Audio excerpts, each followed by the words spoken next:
Welcome to the Clarity Advisor Show, where you'll learn how to grow your team today. Join Ken Trupke and his guests as they discuss what works and doesn't work to grow your team in today's world. And now, your host, Ken Trupke. Hello, and welcome to the Clarity Advisor Show.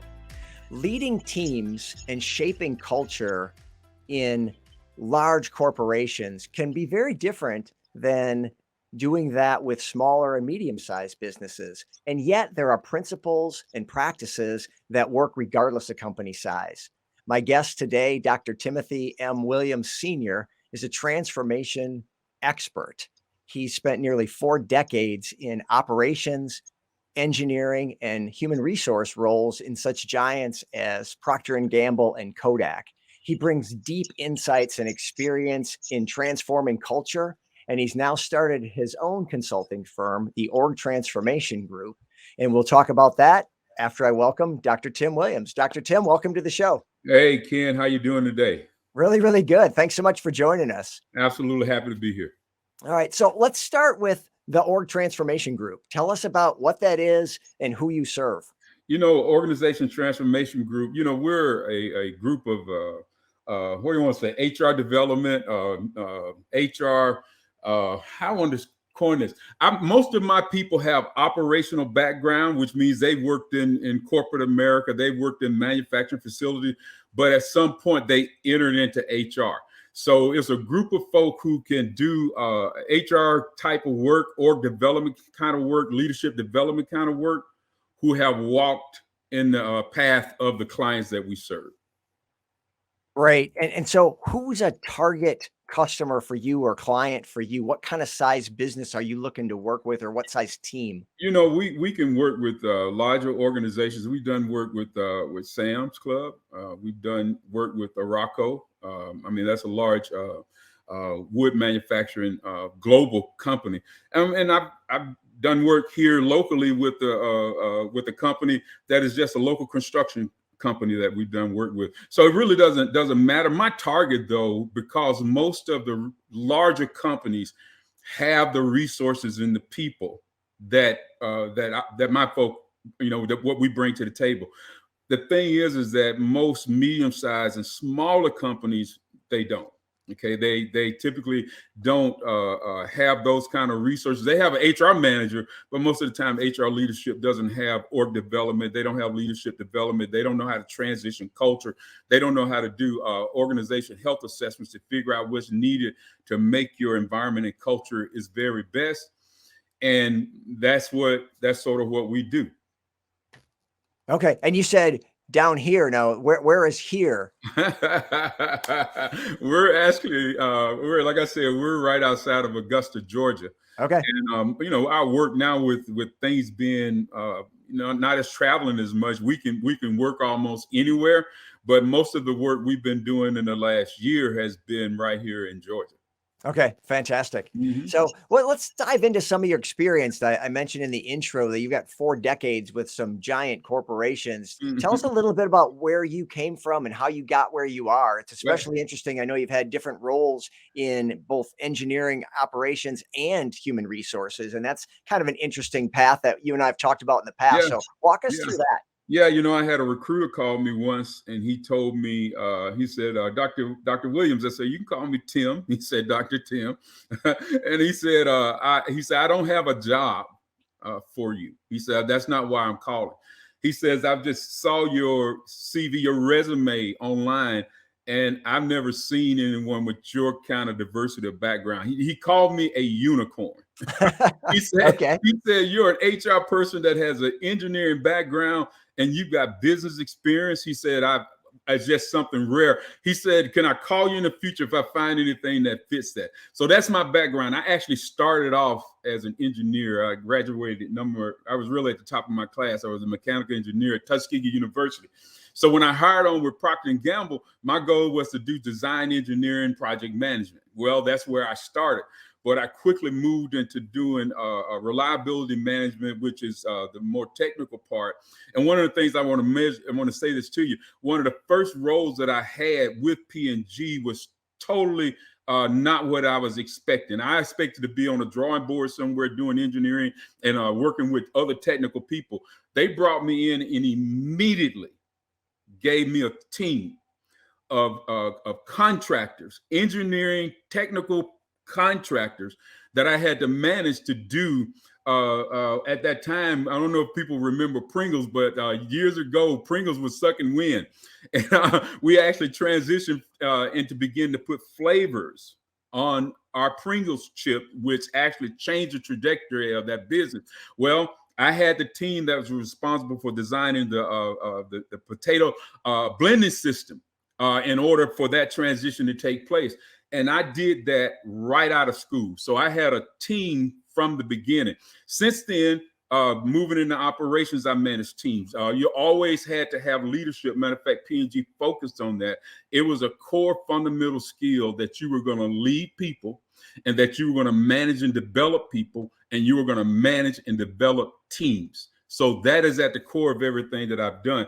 Somewhere in the midst of that, I did something that one of my plant managers saw that he thought, hey, you know what? That's HR. I fought him tremendously. But once he told me 3 times that this was a role I was going to go and take in HR, I finally kind of like gave up. So I went into HR reluctantly, kicking and screaming, and I've never come out. Right. I found out that in that arena with my leadership background that I could really make a difference. And I never thought that you could make a difference in HR. So that led me to a lot of different assignments across the globe. I worked in Canada for a while. I've done work in China. I've done work in Japan. I've done work in Belgium. I've done work across this country in various places, Tennessee, Ohio, Georgia. I mean, I've been a lot of places, but all of that has been wrapped around my background in engineering, manufacturing operations, on the technical side, and also on the operations side and on the corporate side. And so my last role was with Kodak, where I was print systems global HR director, where I worked for the CHRO for Kodak.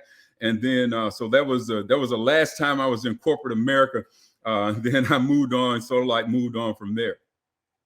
Wow. All right. That's a lot. And I know. I'm sorry. Tried to get it short, but I wanted to give you all. Yeah, it's great because it really expresses the breadth and depth of your experience. You've done a lot of things in a lot of places in a lot of different roles. It's so interesting. So one thing I want to start out with, though, is I want to go right back to that first job out of school. If I heard you right, you're an engineer by training. So you've got an engineering degree. You come out of school and right out of the gate, you get a team. I get a team. Tell me about that experience and what you learned, what mistakes you made, what you did right, and how you managed to come out of school with not a business degree, presumably not much leadership training, and you're an engineer with a team. How did that go?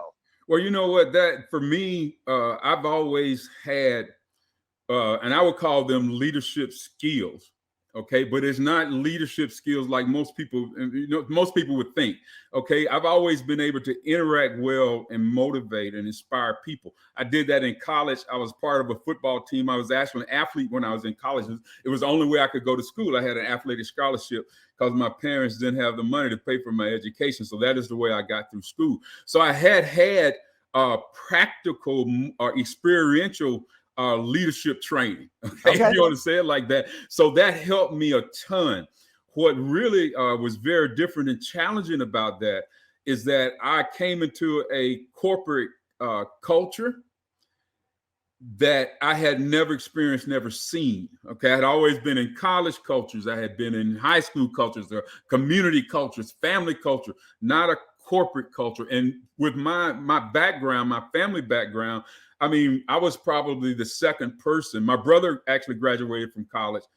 I graduated from college. My sister graduated from college, but no one before us had ever gotten a college degree. So we didn't work in corporate. Most of my family did labor. Were part of the labor force, which I'm proud to acknowledge that that's where they were middle income kind of people. But I just stepped into it. And I use my ability to interact and value and work with people. Okay. And you got to understand too, most of these folk were older than me. All of them were more technical than me. But I think one of the biggest benefits that I had was that I was raised to respect my elders, my senior people that were that I had to look up to, and I actually employed that as I managed that team. Yeah, I can imagine stepping into that role. Like you said, you've never been in corporate America, and then you've got people older than you. So what were some of the things that you brought from your previous experience to that role? So how did you actually interact with that team? And maybe what were some of the mistakes that you made from not knowing how to, work Yeah. in that I mean, it doesn't get any bigger in corporate culture than a Fortune 500 company. No, no, And no. so, No, no, how no. did that go? I think the biggest thing for me was actually was language, because I came from an African American environment, so there had to be a just a language, and I said not English, but in mannerisms. My culture is about a lot of times facial expressions and a body language. I came into a culture that's not so much that, so I had to learn that. I actually had people training me to get me acclimated to that. I think the other thing that was the challenge for me was that the individuals that I worked with, they were used to a certain extent, like following the rules, and I don't mean in a bad way, but they had structured ways of doing things. I came from an environment where you had to be fairly creative in how you would approach problems and things that you would actually go and do. So I think the biggest dilemma was bridging those two. The only way I was able to bridge those two is to win respect and trust from those gentlemen, and rarely a woman, but rarely women, but from those gentlemen, to let them understand that, hey, you know what, we're in this together. I value extremely what you do. I want to help in a way that I can. Although I'm the one that's in charge, I want you all to be a part of what we're trying to do. I kind of created that environment on that first team, and wasn't a know-it-all. I could have been a know-it-all, right? But I knew I didn't know it all. And those gentlemen actually began to train me, develop me, help me. And it was all out of relationship, which was really key. Sure. So it sounds like it was some of the humility that you brought to that role, and your willingness to learn from and listen to people with more experience, and frankly, people just older than you Yeah. to help you. Yeah. Yeah. Well, I think the thing is that a lot of times we think humility is going low, and it's not. Okay. Humility is respecting the other person. That's all it is. I mean, it's not, okay, I'm less than you. No, no, no. I respect you and what you bring to the table. And I like you to respect me and what I bring to the table. That is what humility is. I think it's I think it's just a really sad thing when people think that humility means that you're less than who you are, and it's not.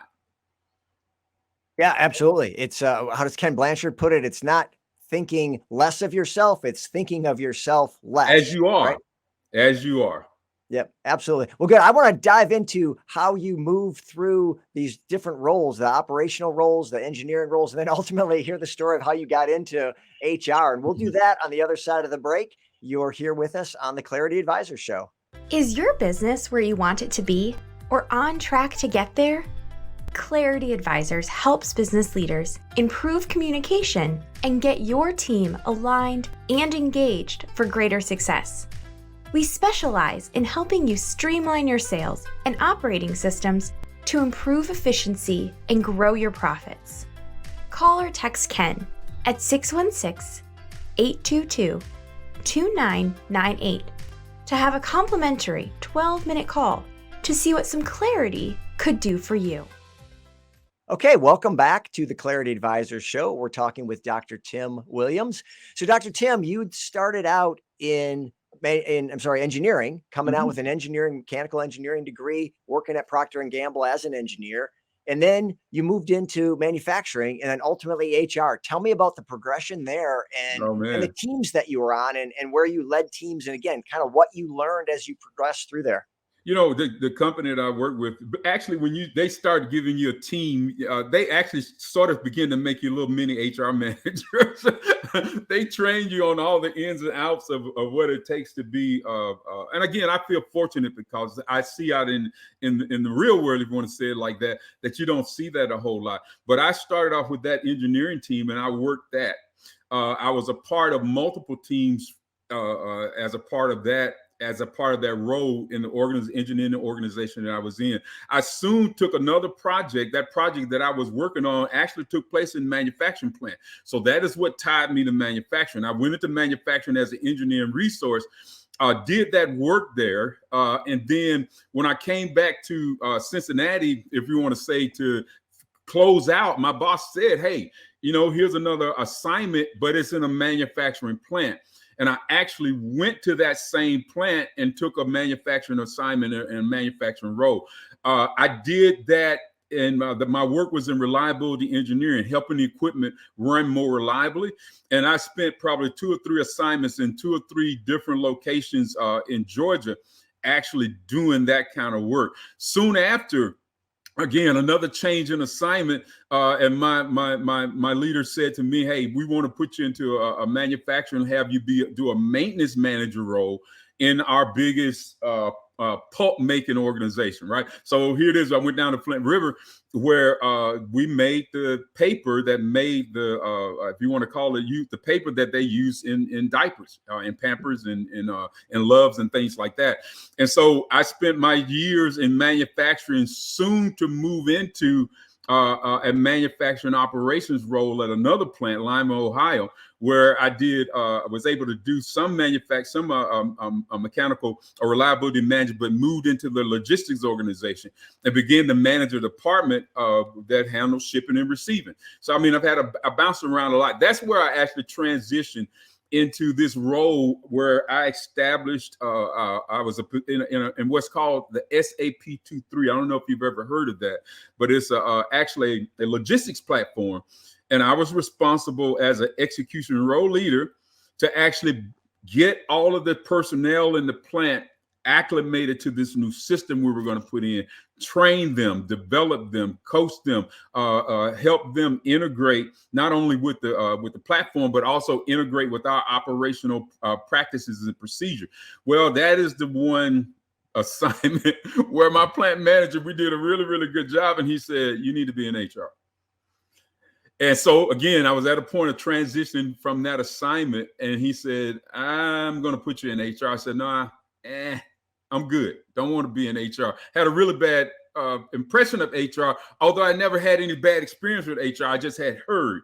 And again, I thought I could not make a difference there. Well, he twisted my arm because, once your boss tells you 3 times you're going to do something, you stop pushing back. And so he put me in HR. I was at that particular time, I was responsible for organization development for one of the largest, most productive manufacturing operations in P&G, which was the Lima plant, where all of the liquid laundry detergent was being shipped. And it was the most, really some of the most technically competent people. I was responsible for that in HR. And so from there, I went on and took multiple other HR assignments, finally getting to a plant HR manager assignment in Augusta, Georgia, another one in Brockville, Ontario. And then I was actually promoted and did HR global leadership for Duracell, which was a company we had acquired, P&G had acquired, but it was for all of the global manufacturing operations across the world. And then in the US for where we make batteries. Every battery, I have responsibility for the HR operations in that. And so soon after I did that for 2 to 3 years, I decided I retire. Had been with the company 27, 28 years. So I retired, finished my PhD because I was very interested in leadership behaviors and how they impacted change. Because at that time, change was huge. It's huge now, but it's really coming into play that we had to be able to manufacture, do change very efficiently. And I knew leadership had a part with that just from my experience. So that was my study. My PhD is in the impact of transformational leadership on rapid organizational change. So that's my expertise. I left P&G, finished my doctorate, And it primed me for this particular, my business organization transformation group, because my goal is to help leaders, and our goal is to help organizations form themselves into cultures where people can be their very best. Did a couple of years with Kodak, and just decided, that, hey, at that particular point, hey, I want to do this on my own. And so we moved into this business, and we've been doing it ever since about 2017. Okay. So wanting to change and help leaders adapt to change, I want to dive into the change that you had to go through. You went from, I mean, it's just the nature of the big company, right? You go from assignment to assignment to assignment, months long, years long, but it's always a new team. So what things did you learn along the way of parachuting into these different plants, literally different cities, different products? Absolutely. You go from diapers to batteries. Absolutely. And it's a new team every time. So what did you learn to do to be able to get the credibility, build the trust, to help those teams transform? Well, you know what? One of the things that I tell leaders, we think we have to adapt to every situation, okay, to be effective. And that's not true, okay? What we have to do as a leader, every place I went, I don't care where I went, whether it was in Japan or in China, or either in Belgium or in Canada, it doesn't matter, or in Tennessee or Georgia, it doesn't matter. Here's the thing. Get this out. Catch this. People are people. They have the same desires. They have the same needs. They have the same aspirations, although they may have different cultures. What I learned by going from place to place, that the goal is not to be a different person in different places. It is to refine the person that I am, so that I can be consistently who I am, no matter where I go. Because what people are looking for, people are not looking for you to be, to acclimate to them. They want to be able to acclimate and trust you as a leader. And the only way that they're going to be able to do that is for you to behave consistently in who you are. See, I don't try to take, and how do I want to say this? I don't try to treat every person the same. A lot of leaders try to do that. Okay, I'm going to be fair. I'm going to treat every person the same. No. What I have learned to do is to be the same person with everybody that I interact with. Okay. And then what that does is that it grounds them in me, gives me an opportunity to ground myself in them.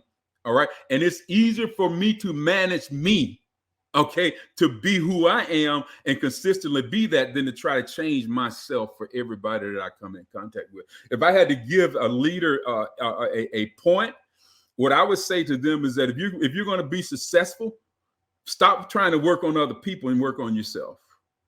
So good. So true. Right? Absolutely.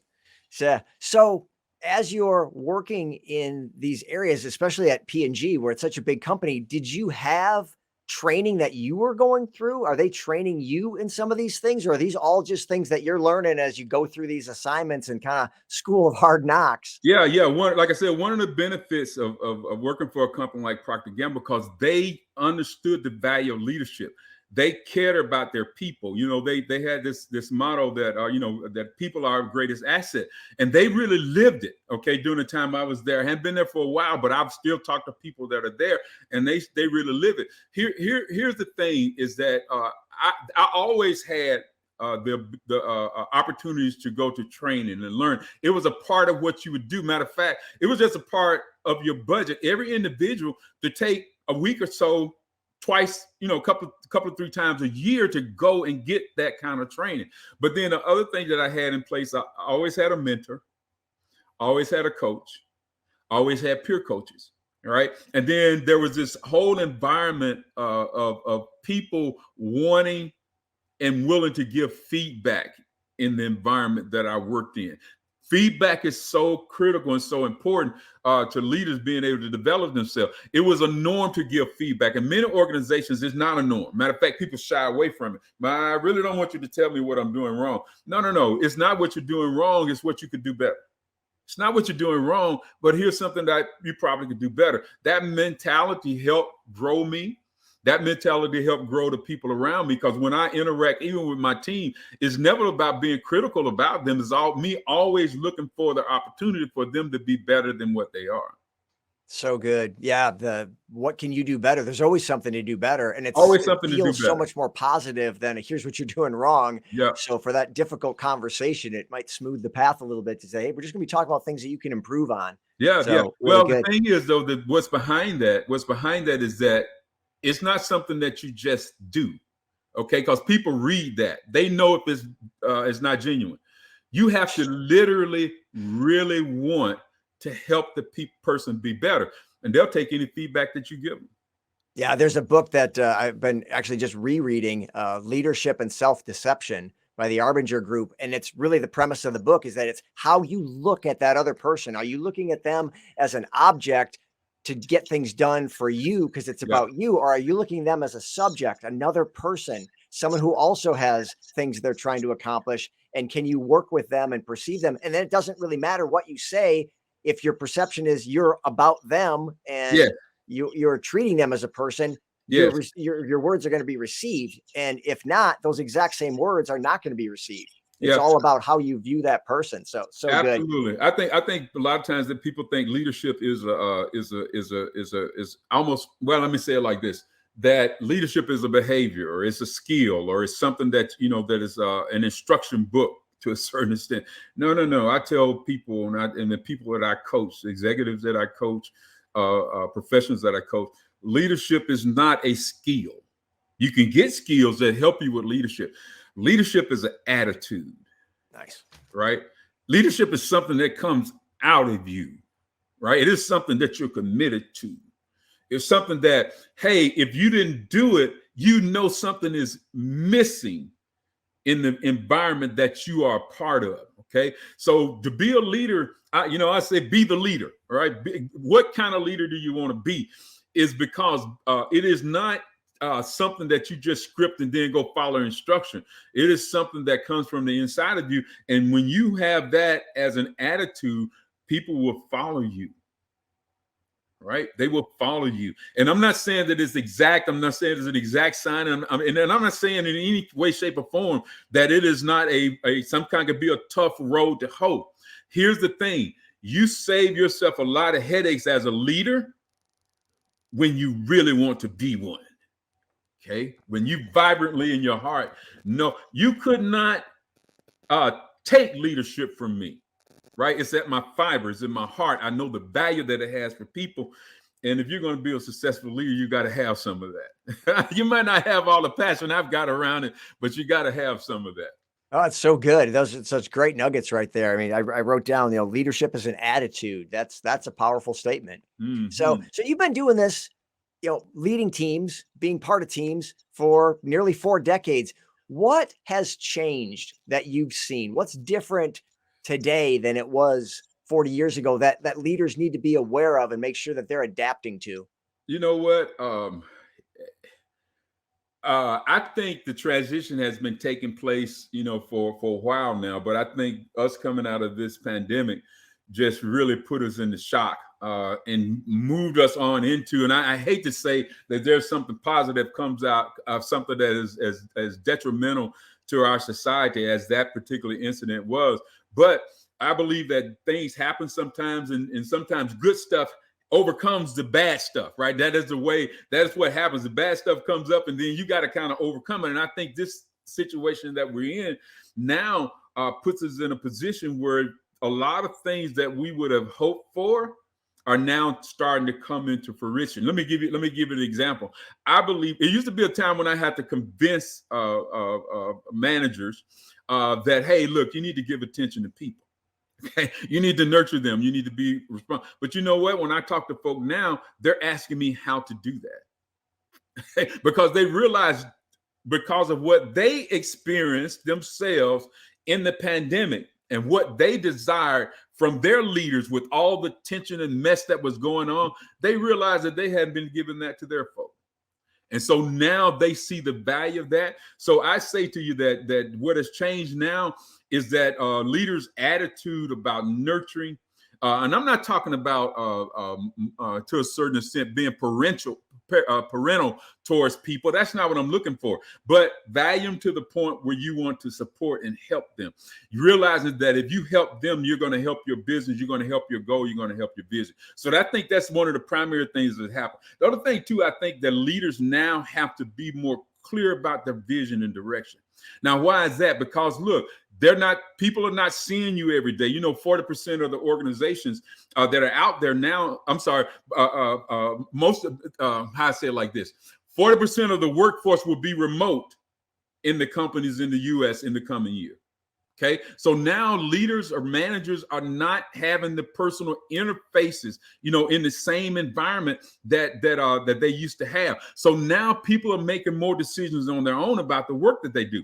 So you've got to be extremely clear about your vision and direction, because you're not going to be there every time a decision has to be made. Okay, they're not going to be able to reach you. They're not going to be able to catch you. So that's just a couple of things. There's several other ones that have changed. Sure. So good. Okay. Well, I know that you are a learner and a reader, and you're always looking to grow your knowledge base and pour into yourself so that you can pour into others. What are some things that you're consuming these days? Podcasts or audiobooks or books you're actually reading? What kind of things are you taking in? I'm an expert when it comes to all the org stuff. What I'm not an expert in is all the sales of running my business and interacting with products and clients on the level other than actually doing the work for them. So, I've spent a lot of time with Joe Peachy doing his work and him helping me with sales. When it comes to my actual work, just recently, I've understood now that, and I understand over all the years, that leadership is really about influence. Okay, so I've been doing a lot of reading on influence. Now, I'm not reading leadership books on influence. one of the books that I have gone through probably for at least 4 times in the last 2 to 3 years is Never Split the Difference by Chris Voss. Okay, and it is a book on negotiation. However, with my psychology background, you really get a ton of insight into how people behave and how they perceive things, your behavior and your action, because he's talking about that in what he's understanding as he's negotiating life or death situations. All right. So although, again, it's not a leadership book, but it gives you awesome insight in how to interact and influence people. The other one that I've been reading, I started that the beginning of this year, and I still got a lot to go, is Manipulation by Michael Leary. All right. And actually, I listen to a lot of stuff on audio on got audio, I can't forget the name of it, but it's the audio box or something like that I click on. And he's one of the authors that I've been listening to on manipulation. Now, manipulation is negative, but actually it is influential. The techniques of manipulation are the same as influencing, but you take out the negative part of it and you can see the psychology and some of the practices of being able to actually, in a good way, influence people. So those are just a couple of books that I've been into and thinking about over the last year or so. That's great. And Chris Voss's book comes up frequently. I view that as a relationship book. It's how can I learn to communicate better, right? It's not about negotiating so much as just being heard and understanding other people, and how do we connect to get to a better solution, regardless of whether that's in your marriage or with your kids or at work or with your team, wherever it is. We always want to have it's always about people. And so we want to have better communication with those people. Yeah, I love that book. We'll put those in the show notes. I appreciate those. And Dr. Tim, who would reach out to, who's somebody who should reach out to you, and what's the best way for them to do that? I've got all this stuff back here in the back, where it's back on this side. Yeah, you can get that's my contact information, but you can email me at orgtransform GRP. So that's orgtransform GRP at gmail.com. Email me if you're in a situation where you want to change your leadership culture.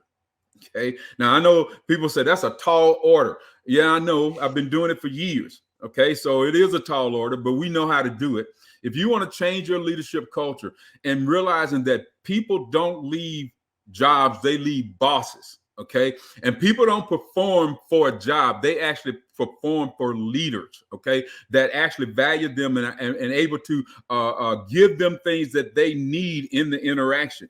If you want to make that shift in your culture, you ought to give me a call. It doesn't matter where you're, if it's a small department, or if it's a department in a large company, it doesn't matter. If it's a small company, a medium size, it doesn't matter. Give me a call, and we've got what it takes to kind of help change your leadership culture so that it actually impacts your bottom line. So good. Appreciate that so much. Yeah, absolutely. If there's processes to get there. Yes. Leadership and success leave clues. And you've spent good. 40 years following those clues and leaving some of them yourself. And so you've got a process that works. And so people reach out to you, plug into it. They can transform their organization for sure. Yeah. So, and hey, here's the thing, the way we approach it is, I've got a doctorate, but I'm practical, right? It is simple. It's not hard to do. We can make it happen for you. Yeah. Well, it's not hard. I would say it's probably simple, but it's probably not easy. Yeah. It takes a dedication. It does. Yeah, transformation, there's always a lot to it. But yeah, listen, there's so much more we could go into. I appreciate your time. You've given us so many good things to think about. And I love hearing about your experiences and the things that you've done and what you're doing now. And it's exciting to see. And I appreciate you taking time to be here with us. Okay, great. I just hope I didn't talk too much. Hope you got something. Absolutely, we did. So, and we'll catch up soon. And with that, we are at the end of another Clarity Advisors show. Thank you so much for joining us, and we'll see you next time. Thank you for listening to the Clarity Advisors Show. Clarity Advisors is a speaking, training, and consulting firm specializing in helping you simplify your sales and operating systems to improve efficiency and grow your profits. Connect with Clarity Advisors today to learn more about how they can help you improve communication and get your team aligned and engaged for greater success.